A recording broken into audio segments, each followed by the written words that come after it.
Eagles. Peut-être 2 contre 1. Gredin couche le joueur devant lui. Dans l'enclave, le tir capté par Milota. Pas de retour accordé là-dessus. Le gaucher qui rentrait à la droite s'en venait vers l'enclave. Il a tenté un tir à contre-courant. Jusque-là, ça va. Le problème, c'est qu'il a un petit peu télégraphié son tir. Milota lui a réservé le plus bel arrêt du match. Ouais, moi, j'ai l'impression que l'intervention des officiels dégage les Eagles. Et c'est une passe pour Patterson en territoire des Cataractes. S'avance devant Amel. La fête, bel arrêt de Amel. Il a été. Il va reprendre derrière son filet par la bande. Intercepté par les Eagles. Zelensky de la ligne bleue. Tir bloqué. Le retour et le but. Et c'est Émile Ricard avec les officiels Mathieu Boudreau et Émile Leblanc. On tourne un après-midi de travail assez tranquille jusqu'à maintenant. 1-0 Cap-Breton avec un peu moins de 7 minutes roulées dans cette deuxième période.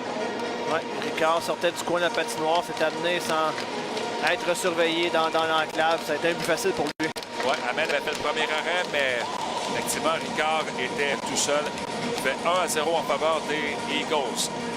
À la mise en jeu, la chance laissé pris par Leguitsakos. Il est allé à droite, passe à gauche vers Tourigny. Tourigny devant, c'est dévié par Gredin.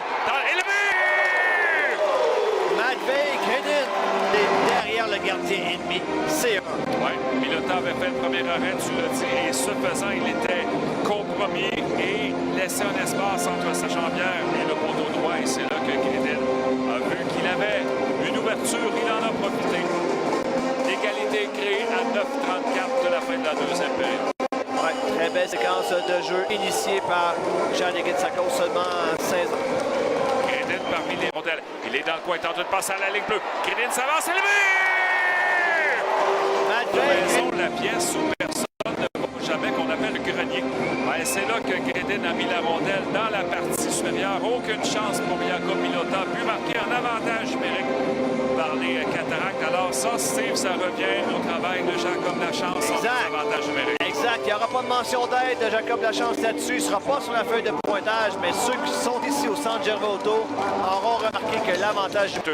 Patterson se retrouve dans le coin à gauche, derrière le filet avec Climat à sa poursuite. Devant le filet, le tir de Toussaint, le but.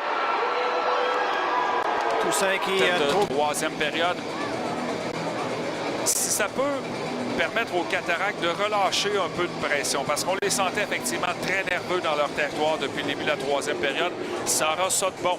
Parce que là, ça va les obliger à se relancer en attaque, à retrouver le rythme qu'on avait en deuxième période et qu'on semble avoir perdu en début de troisième. Alors, les Eagles viennent de créer l'égalité. Si on a ramassé la rondelle pour le jeune Toussaint, c'est mieux. Les deux s'échangent la rondelle près de la ligne bleue adverse. Beaulieu, il est allé à droite, le tir,